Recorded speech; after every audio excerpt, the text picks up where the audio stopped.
Today, we talking about the Spider-Verse.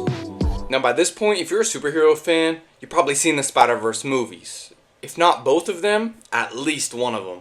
And if you haven't seen them and you're watching this for whatever reason, what are you doing, bruv? Come on, go watch them. Now the general opinion on these movies is that they are very good, but I will go as far to say that they are perfect, they are peak.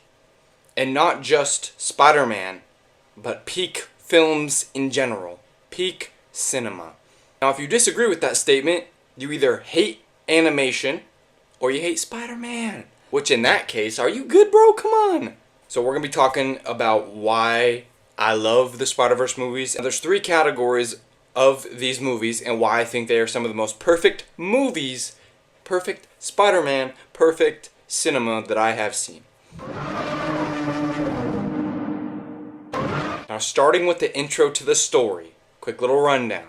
Now introducing the Spider-Verse, it was our whole introduction to Miles Morales and the whole gang. Just like the live action Peter Parker, you know, there's a hungry spider that chomps down on our lovely, smart, beautiful protagonist, and they tweak out and they become freaking powerful. And the same stuff happens to Miles. Just like it does Tobey Maguire, Andrew Garfield, Tom Holland, all of them. The intro to how Miles gets the powers, though, is very similar to Peter. But these movies and Miles as a character does feel very different, so it doesn't come off boring and like a copy, like a repeat. In this story, we have Miles' dad being a cop. It provides so many more chances, like, for interesting storytelling, compared to, I think, the Peter, how, like, Aunt May and stuff are old, and Uncle Ben.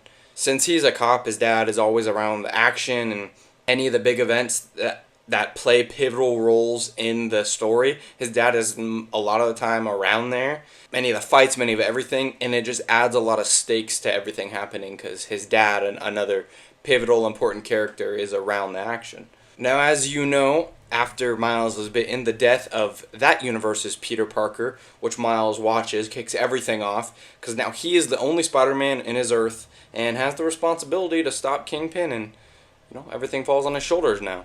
This happening, where the Spider-Man we know literally dies, gives such a good chance for Miles to, like, shine as the story begins, and does add a big twist to, like, kind of what you expect going into these movies. Especially to me, since they're animated, I feel like it needed this kind of, like, switch up, because you couldn't, like, I feel like doing an animated Spider-Man movie and just, like, remaking, like, a Peter story or something, I just don't feel like it would hit as hard, and I think that's why these are peak movies, is because it kicks it off with something different. When this happens, you just don't know, like I said, it's different. You don't know what's going to happen to make this story play out, which makes it feel very interesting and, not having a lot of the usual superhero tropes. Now, as you know, you get a lot of other Spider-Man in this movie. Like, after the regular Peter dies, you get a lovely, pudgy Spider-Man booming onto the screen through the graveyard, the Peter B. Parker. The flaws in this version of Peter's personality make him the perfect other half to Miles in this movie. I think they have, like, some really, really awesome moments together, and you kind of get, like, a mentored Miles and Peter. Like, you get the bond going, even though you can tell Peter doesn't want to. The relationship is probably my favorite part of the movie, not including, like, the major stuff. Like, it's my favorite underlying tone of the movie. Now, after a lot of Miles and Peter, the rest of the Spider People come from the other Earths. They trickle into the picture, and we get a weird little super team of the very, very odd spider things, like Spider-Ham, Spider-Man Noir, Penny Parker, and Spider-Gwen. I will say, these characters are very unique compared to anything that we have gotten, like, for any Spider-Man, and I feel like it's one of the traits of the movie, also like the whole killing off the regular Peter thing, that makes it intriguing and gives it its own identity, is they do this multiple Earth multiverse thing very well with interesting, unique characters from each one. Now, the final half of this movie is full of so many awesome scenes and character development. The final battle is some of the coolest fights that I've seen, and it's just awesome. It has awesome Miles as Spider-Man scenes, and seeing the characters have a huge fight is super cool. The leap of faith, man, it's probably one of my favorite scenes ever. It's just so good. Into the Spider-Verse has such a good story and is so unique with its characters and overall vibe, and has its own amazing identity. It kicked off an amazing new Spider-Man story with so many characters, and is well deserved of the original hype that it gets, man. It's awesome. As you can tell, that I was starting with Into for the story. Now we'll get to Across. Now with Across the Spider-Verse. And this movie just follows every vibe and good thing about the first movie and just adds to it. It opens up and dives into the characters we already got, like Miles and Gwen, but it expands the Spider-Verse and gives us a lot more characters like Miguel O'Hara, Spider-Punk, and Paviter Parker, however you say it. Just another awesome core of characters. The concept of the multiverse gets blown wide open in this movie, whereas the first one really like touches on it and you just kind of takes place in one. This one blows the whole concept up.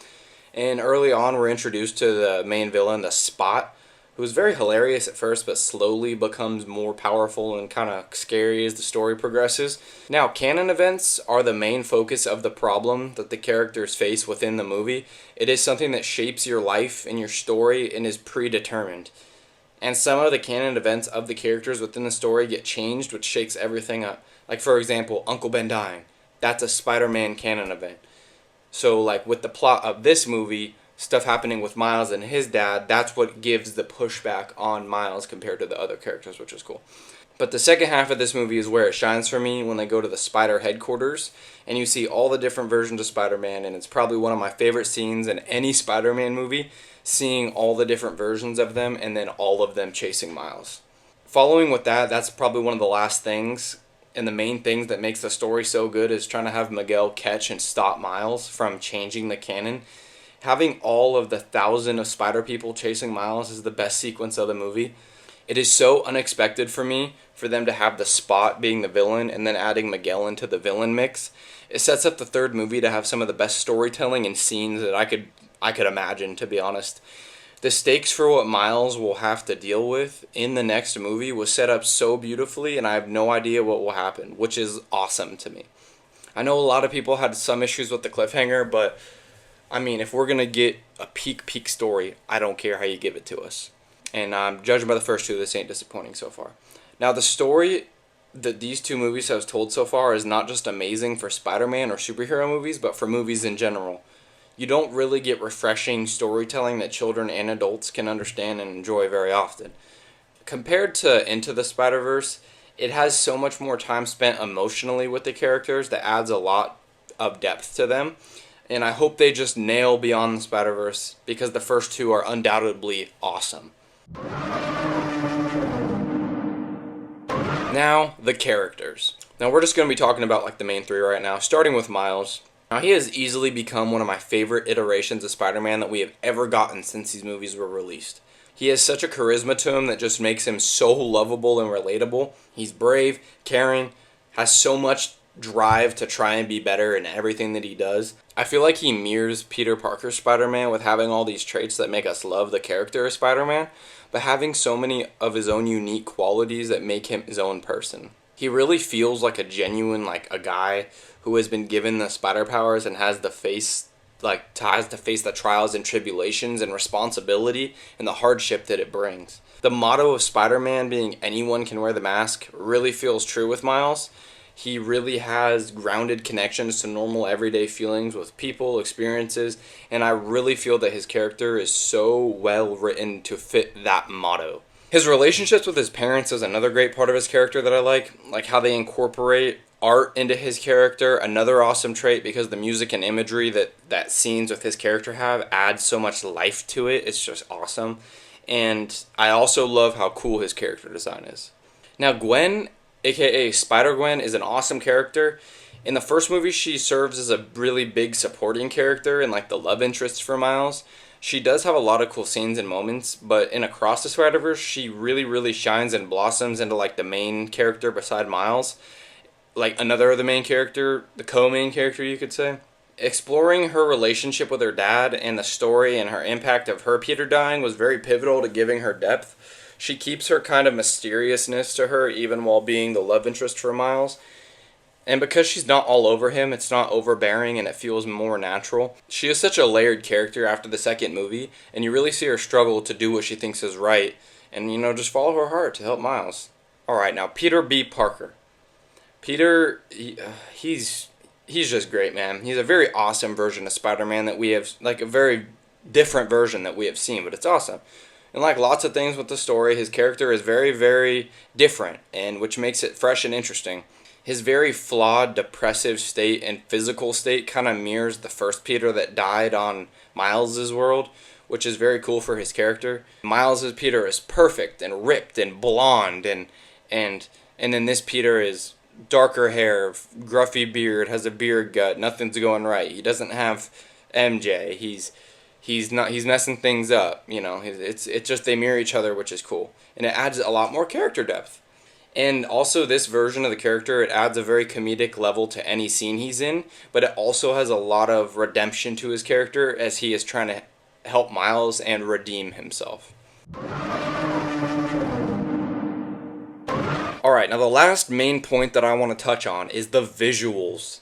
Now, anyone knows that the visuals of these movies are awesome, and to me, they're what make them some of the most perfect things that I've laid my eyes upon. The imperfections and like comic book-esque styling that they choose for this are just the way they edit it is perfect for what they're trying to portray. Like the color palettes are really rich, they're just different and beautiful, and it's just awesome. It's what makes them unique. And the sheer difference between Disney, Pixar, their like hyper realism animation also I think is what makes it so amazing for the story and just in general, man. It looks great. And I like that these movies took their own path. They made their own direction, and I feel that they really did kick off a new generation of animation. Kind of like a subgenre, but a new generation is taking inspiration from these with this art style. Lots of things today have taken inspiration from these movies already, which just adds to just the huge impact of why I think they're peak. And yeah, the animation style fits these movies so perfectly that I really just feel it encapsulates, like I said, what an animated comic book movie should be. And I just hope more animated movies with these story vibes take this animation into their movie, because it is amazing and it's just great, man. Now to end it off, guys, both of these movies are super impactful in their effect on the animation and superhero genre of movies and media. The depth that these characters are written with is so amazing and incredibly refreshing to get these new stories with the Spider-Man format that we all love. The pacing of these films keeps you engaged and entertained constantly. With the release of Beyond the Spider-Verse next year or the year after that, the potential that this movie could have and complete this amazing trilogy is... the potential is out of the park. It's out of the stratosphere what these could be if they hit this one out. But let's not downplay why this third movie has such a chance to be a game changer. Because it was all set up by the sheer perfection and execution of Into the Spider-Verse and Across the Spider-Verse.